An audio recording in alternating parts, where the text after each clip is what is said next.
Okay? See How are you. you? Good. You're missing us. Oh, where's the sun? What is the I sun? know, it's in the kitchen. We never get out in the kitchen anymore. Poor girl. You're not there either. Why not? I've been working. Oh, yeah. Working hard.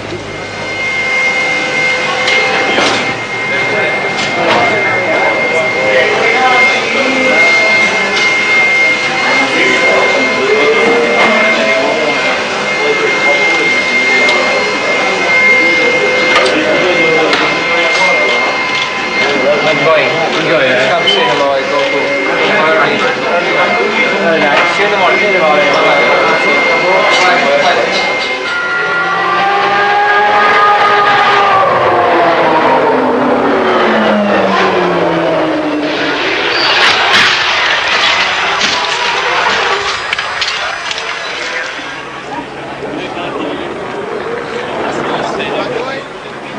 Tem alguma premiação? O lábio tá um pouquinho inchado, deve ter batido. Mas não, tá bem, ele tá bem. Ah, importante. Tá. It seems to be okay? Tá. Semble aller. Oui, ça va, il parle, il vit. Yes, it's conscious, it's okay. Oui, je l'ai vu, il n'y a pas de problème. He's had the control, but so far, Il est toujours sous contrôle. Friend of you, of course. C'est un grand ami à vous. of course. Oui, évidemment, un très grand ami. Ladies and gentlemen, members of the press.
La conférence de presse sera très courte. Les conditions de l'accident sont excessivement graves. Il y a un traumatisme crânien très grave, une insuffisance que nous essayons de traiter au niveau respiratoire. Il y a aussi une hémorragie qui a entraîné un arrêt du cœur. Le cœur a recommencé à battre, la circulation a repris. Du point de vue crânien, cela reste très très grave. D'autres analyses sont en cours, nous ferons des radios et un scanner.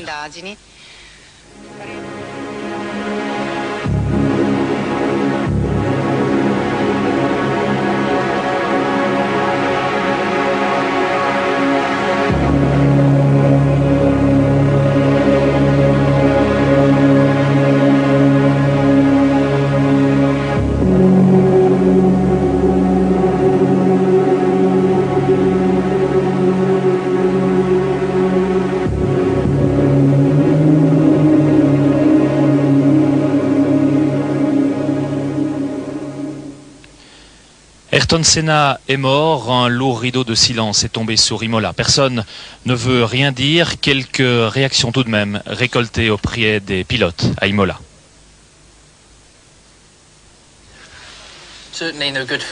Oui, évidemment, j'ai gagné la course, mais cela ne peut pas me satisfaire. Je ne suis pas heureux. Ce qui s'est passé ce week-end, je ne l'avais jamais vu. Il y a tant de choses à dire. Ce que je peux dire à propos de tout ça, c'est qu'on doit en tirer des enseignements. Il faut comprendre ce qui s'est passé et en tirer des conclusions. C'est tout ce que je peux dire. Je crois que ce n'est pas seulement l'accident de Senna qui importe, c'est tout ce qui s'est passé ce week-end. C'est horrible.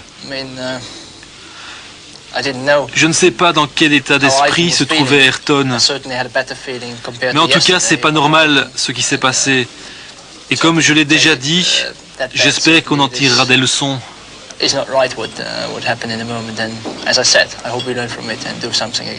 Oui, effectivement, c'est pas un week-end facile pour la Formule 1, mais bon, c'est malheureusement c'est les concours de circonstances qui se sont additionnés les uns les autres qui font qu'effectivement c'est un week-end de trop.